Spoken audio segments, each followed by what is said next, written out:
Bom dia a todos.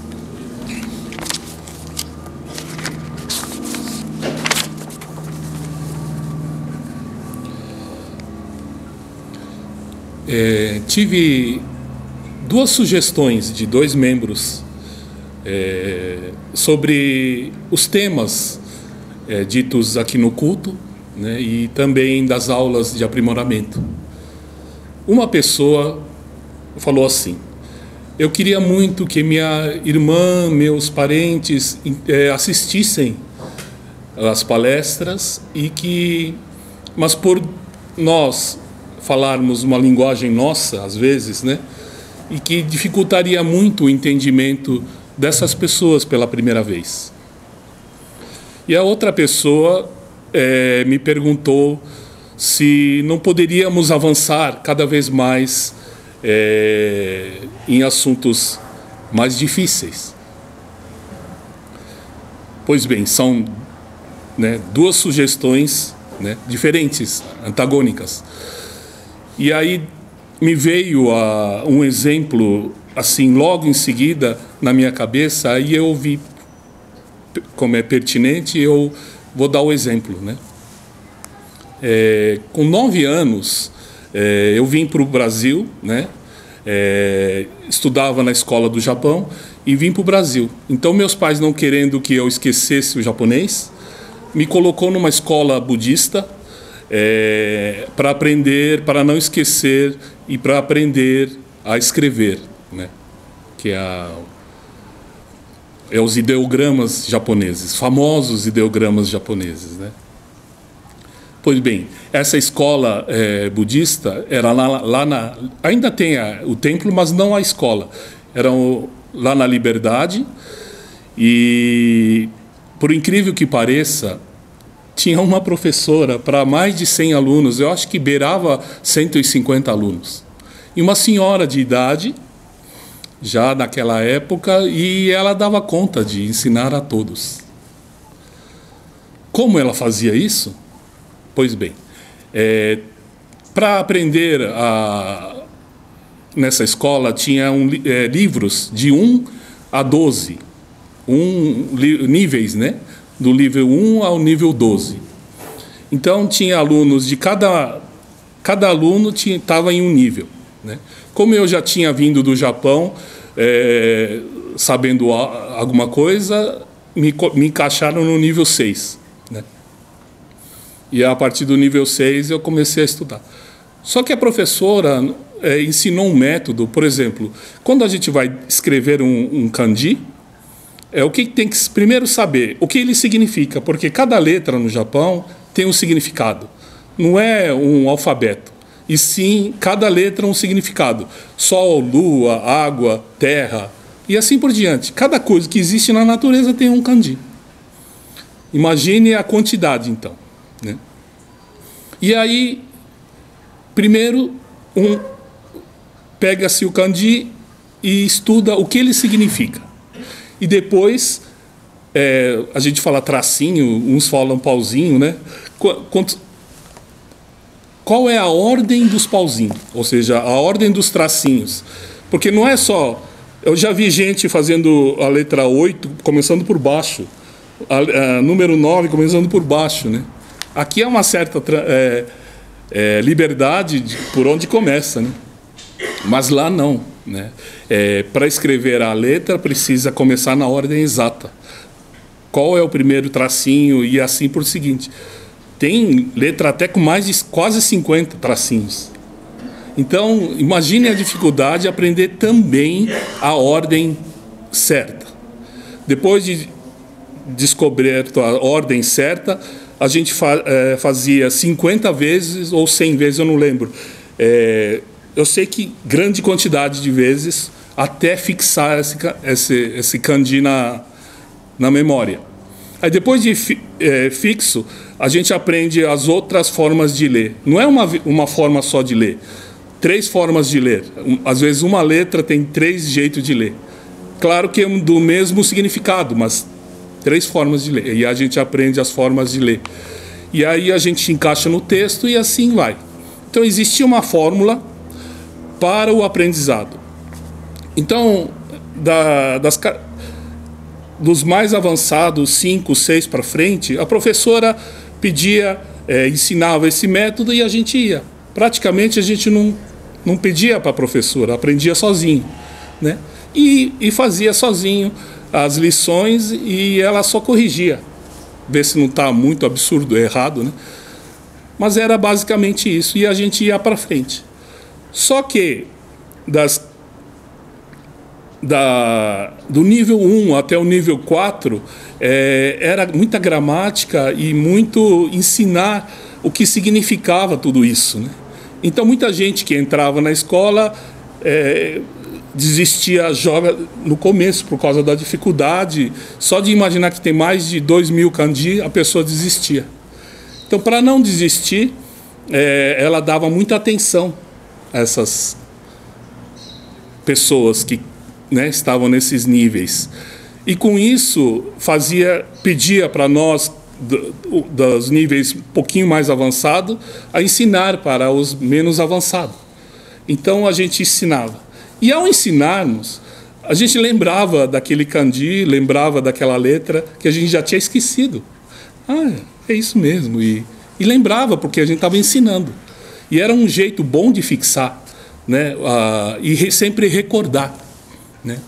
Então, recordar e fixar era ótimo, porque as crianças faziam pergunta e a gente respondia ensinando, né? E no meu nível 6, tinha um amigo que, por coincidência, chamava Makoto. Era de uma pessoa muito, assim, incrível, que me ensinava muito. Então, a gente trocava informações e como estava no mesmo nível, a gente não deixava um atrasar, né? Ou era quase que um puxando o outro, né? E assim a gente foi avançando nível por nível.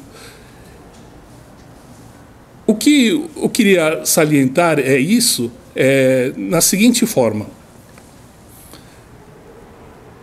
Entrar no templo, né, no começo, muitas coisas difíceis para as pessoas, por isso purificar, né? Uma coisa que assusta todo mundo, né?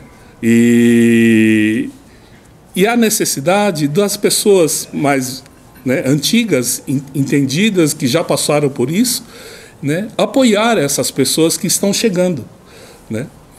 E as próprias pessoas que já estão mais tempo sabem do jeito de aprimorarmos, né?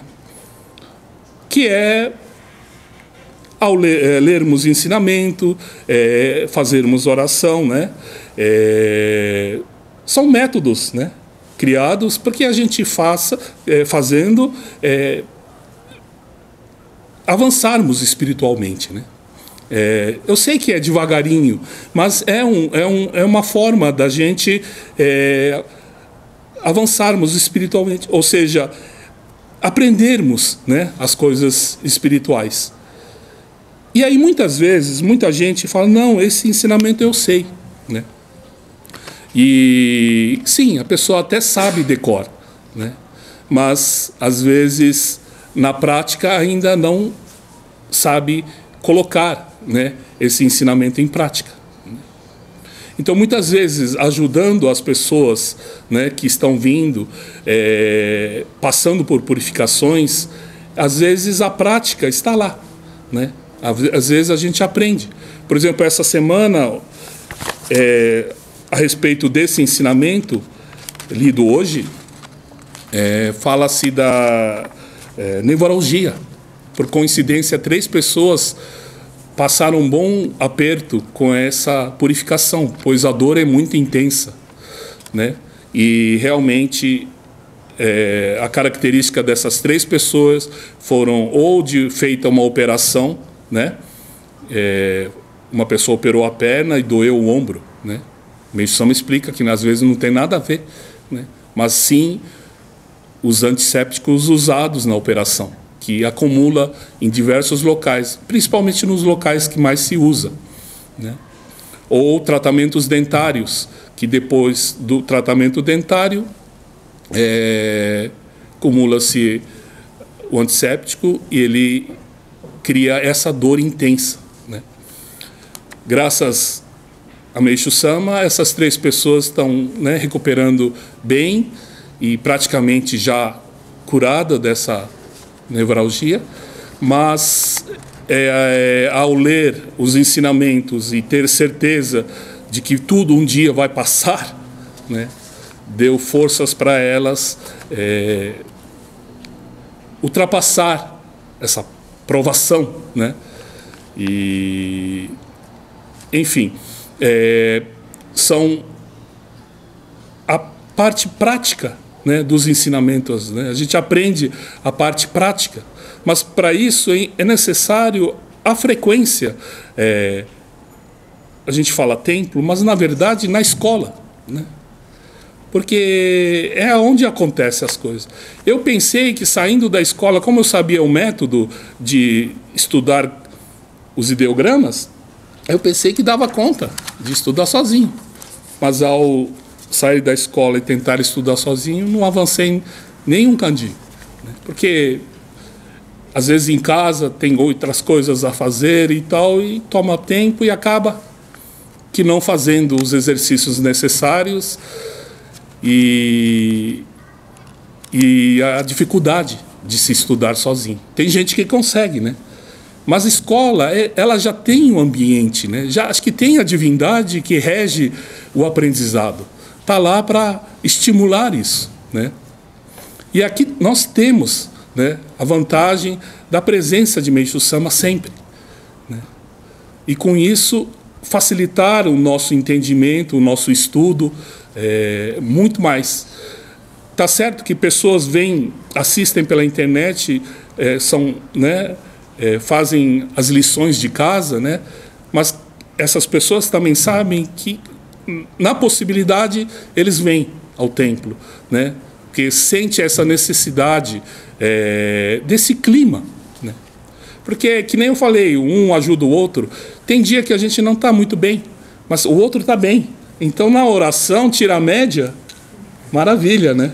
A gente recebe luz, recebe as graças proporcionais, né? E é assim que funciona o templo, né? Um ajudando o outro. Por isso, decidimos, né, voltarmos aos ensinamentos, né, podemos dizer básicos, né, da messiânica, como foi lido hoje, justamente para abrirmos essa porta para as pessoas que estão querendo conhecer, que estão querendo ver essa maravilha, né? E, ao mesmo tempo, para as pessoas que querem aprimorar e evoluir cada vez mais nos ensinamentos, estão descobrindo também que, ao lermos ensinamento, né, no começo a gente lê ensinamento para adquirir informações, estudarmos o que Meishu Sama pensava e assim por diante, né? À medida que a gente vai amadurecendo espiritualmente, entendendo cada vez mais, quando a gente lê os ensinamentos, a gente vai em busca de energia. A gente vai em busca dessa luz, né? Às vezes a gente sabe decor, mas a gente mesmo assim lê, né, como uma oração, né? Ao lermos, nos energiza, nos fortalece, nos abastece. Então isso eu acho que já um nível já universitário, né? Dentro do aprendizado. Porque cada vez mais a espiritualidade é assim. Quanto mais você estuda, menos palavras precisa, e sim mais, cada vez mais, sensações e sentimentos, né? Então, no final, o importante é a troca de experiências, para os mais antigos, conversando, trocando experiências. Oh, aconteceu isso, é comigo também. E vocês vão entrando num consenso, né? E que rumo tomar, né? Que direção tomar, né? Por isso eu acho para as pessoas, o ministro está lendo de novo essa, né? Eu acho que é abrirmos essa porta de novo, né? Para as pessoas que estão chegando, né? Aqui os ensinamentos básicos, mas que às vezes a gente esquece, e é bom recordar, né? Às vezes a gente está ministrando Jorei com muita atenção na mão, muita preocupação às vezes, e isso reflete na nossa mão, né? Então, relaxarmos bem ao ministrar Jorei. Relaxar tanto que não é para dormir, né? Mas ao mesmo tempo concentrarmos sem endurecer a mão. Quer dizer, há uma coisa muito difícil aí, que é o nível universitário. Esse equilíbrio entre a concentração, né? Tem gente que faz até careta, né? Ministrando Jorei porque está concentrado, mas está muito duro. Mas também amolecer tanto e dormir, né? É esse tênue linha, né? Difícil. Aí está a dificuldade, né? Aí está a matéria de pós-graduação, né? Esse equilíbrio entre a concentração e o relaxamento, né? São coisas que só o tempo, né, que a gente vai aprender, né? Então, os ensinamentos lidos, né, de hoje, sermos canal, né? A importância de sermos um canal. Por exemplo, uma pessoa está com anemia ou com falta de nutrientes, tudo. Aí uma sopa daquelas especiais, batido com tudo que possa imaginar de verduras e, né, coisas que energéticos, né, que podemos dizer assim. E aí, através de um canudo, porque a pessoa está tão fraca, ela toma esse líquido, e ao tomar esse líquido alimento, ela recupera, né, recupera o corpo, recupera a saúde. Mas esse canudinho, né, que a pessoa tomou através desse canudinho, é nós, né? A nossa pessoa, nós aqui, membros, né, membros de Meishu Sama, simplesmente nós somos os canudinhos, né, que vai transportar o alimento espiritual para a pessoa, né? Mas daí achar que o canudo é o principal, né, que recuperou foi o canudo, né, e não o alimento. É importante a gente sempre estar ciente disso, porque ver a pessoa melhorar do outro lado, sem querer, o ego começa a cutucar. Fala, você sabe, você é bom, né? E existe canudo bom, né? Existe canudo melhor? Desde que não solte resíduos tóxicos no alimento e que seja inodoro, insípido e assim, é um perfeito canudo, né? Hoje nas lanchonetes existem canudo para tomar líquidos mais grossos, então são bem grandes, né? Ótimo, se a gente conseguir ser um canudo de diâmetro maior para poder passar mais alimento, maravilha, né? Mas entendermos o nosso lugar, a nossa, né, de que esse alimento vem de Deus, né? Essa luz vem de Deus, essa ciência, essa consciência é necessário para cada jorei que a gente for, né, que nós formos ministrar. Então são coisas, parecem básicas, né? Mas dito assim, a gente fala mesmo, né? Recordar, e sempre recordar. Por que escreve tanto o kanji para fixar, né? 50, 100 vezes, e a gente esquece mesmo assim. Aí o texto dos livros é tão bem feito que ele faz você aprender a letra, e aí as próximas letras são os de níveis anteriores, meio que para recordar sempre. Então, ao ler o texto, você está, além de estudando coisas novas, recordando sempre o que você aprendeu. E de quebra, esse texto se refere à literatura japonesa, de quebra a política japonesa, a história do Japão. Meio que eles fazem, ao estudar kanji, a escola fazia com que estudasse ao mesmo tempo história do Japão, a cultura do Japão, os costumes do Japão, e assim. Era muito bem feito o método de ensino dessa escola.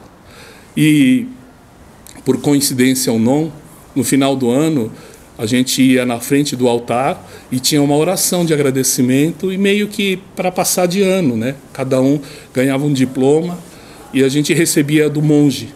E de frente à estátua de Kannon, porque a escola que eu frequentava era da linha de Kannon. Eu acho que Kannon trabalha assim, né? Trabalha dessa forma, ou seja, ao ajudarmos, a gente aprende. E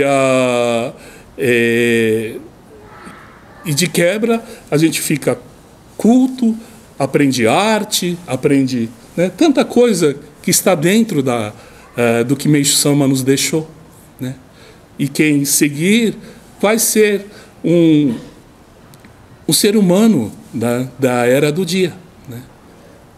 Repleto de alegria, repleto de sabedoria, entendimento da arte, enfim, né? Um ideal para um ser humano, né? Então, as pessoas que vão ler, né? Nós vamos repetir e vamos recordar todos os ensinamentos daqui para frente, entendermos que fazer parte dessa repetição, né? Ou seja, resgatarmos o que escapou da gente de aprendizado ou mesmo fixarmos cada detalhe, cada coisa dos ensinamentos de Meishu Sama, né? Porque basicamente muita gente fala, não, eu estou ávido por ensinamentos novos, eu estou ansioso, né, Mas basicamente, né, ao lermos todos os ensinamentos de Meishu Sama, são abordagens diferentes de um mesmo assunto, né? Então, claro que nós vamos continuar traduzindo os ensinamentos de Meishu Sama, porque essa é a vontade dele, mas vocês podem saber, não há ensinamentos secretos, não há ensinamentos proibidos, não há, pelo contrário, é Kannon, né? É ensinamentos para todos, né? Saber que é a pura verdade, né? Cada vez que avança a civilização, mais esses ensinamentos ficam atuais, né? É incrível que cada vez que a gente lê, o quanto é atual, né? Não cheira, não tem cara de antigo, né? Sempre atualizando, sempre muito, porque na verdade são ensinamentos do futuro, né? Por isso Meishu Sama fala 200 anos na frente, né? Mas quem já entendeu, quem, né, traz para frente essa civilização de 200 anos para frente, passa a viver uma vida tão desejada pelo ser humano, né? Que é a da felicidade, tá bom? O dia de hoje, a todos os ancestrais, né, que vocês vieram em busca de luz para eles, e tenho certeza que ao assistir a cerimônia com vocês, né, além da felicidade de ter encontrado vocês, da saudade de ter encontrado vocês, né? Só isso já seria uma elevação espiritual. A luz que eles receberam de Meishu Sama, a luz que eles receberam, não tem como voltar para o mesmo lugar. Eles vão voltar para um plano superior, tá bom? Muito obrigado pela presença de todos.